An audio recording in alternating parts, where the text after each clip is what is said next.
Anong kapalit, sir? Sampalin ko siya sa publiko. Hindi, wala naman. Ngayon na. Wala pong ganunan. Mr. Chairman. I'll give you, sasampalin ko sa Mr. Chairman. Session suspended. Session suspended.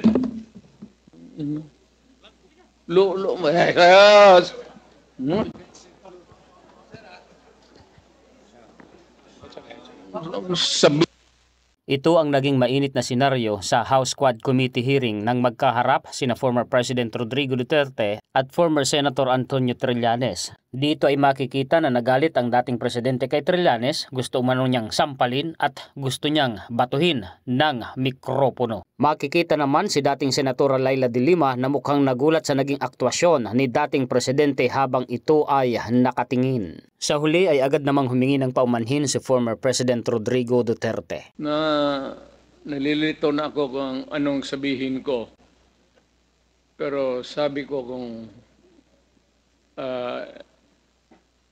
if I'm lying or if my statements are falsely stated, or if there is an iota of magbigti ako. So, in the same manner na kung magbigti ako si Trillanes, dapat magsabay rin sa akin. Okay, duly noted of your thoughts, Mr. President. Former Senator Trillanes, you're recognized. Maraming salamat, Mr. Chairman. Ito pong dokumentong ito po yung naging basis ko nung plunder case na final ko kay Duterte noong 2016. At ito po ay inimbestigahan ng Ombudsman at ang Deputy Ombudsman Arthur Carandang, and I think the Quadcom can invite him. Siya ang nag-conduct ng investigation. Humingi siya ng dokumento sa AMLAC at kinonfirm niya. And because of that, tinanggal ni Duterte si Deputy Ombudsman. Now, aside from that, so pwede natin, suggested by Chairman Paduano, na yung AMLAC mismo, unless, since hindi naman na siya incumbent, ay pwedeng ma-access yun with the waiver. Pero we've been there before. Nagsabi na yan siya na magbibigay siya ng waiver. Puro bluff yan. Pero hindi, kaya nga mas maganda kung ma-draft na po natin yan ngayon para papirmahan niya yan dito, no? Para wala nang alibay. Pero ito po, I'll be presenting later on, Mr. Chairman, a video of his actual admission of these accounts. No? So, ito naman pong mga cheque na in-encash, in-extract lang namin from that long list. Mga managers checks po yan, hindi nawawala sa system po yan. And later on, exempted sa impeachment cases, kaya pwede po lumabas yan, ipepresenta po yan. That's the smoking gun ng proceeds of the illegal drug trade ng Duterte crime family. Salamat po, Chairman. Thank you very much, Sir, I have to respond to it. This guy President, is with all due respect, I'll have to follow the rules. I will give you time later, Mr. President. I will give you time later. Just so that we can put to rest this issue of waivers, because it's been going back and forth. Will the former president be okay that if we draft the waiver now, that it be signed today instead of tomorrow? Will you be fine with that, Mr. President?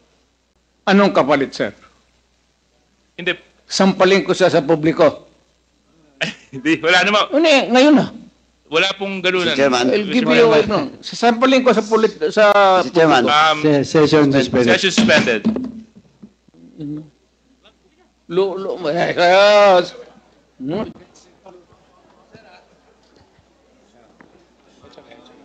Sabi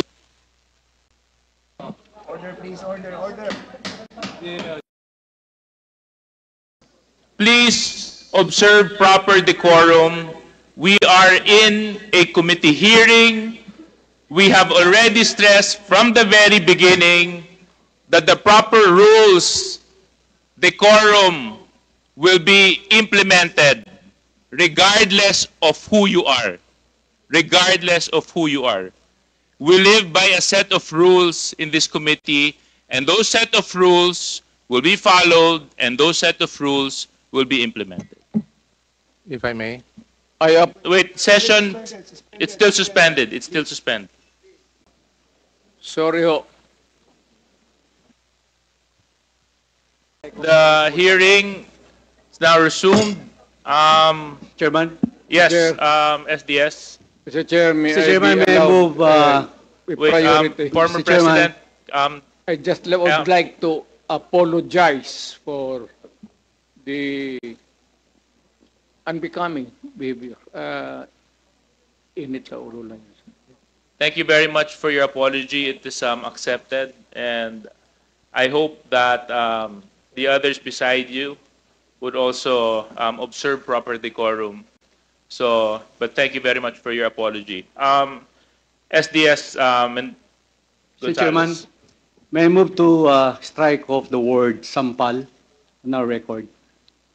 There's a motion to strike off the word sampal in the records. Any second to that? Second, any objection? There being none. Comcheck, you're duly instructed to please strike out that word. Thank you, Mr. Chairman. Secondly, hindi po basketball ito. Yung mga miro ng nag-aaway, yung mga players, kalmante lang po sana hindi na maulit yun. Salamat, Mr. Chairman.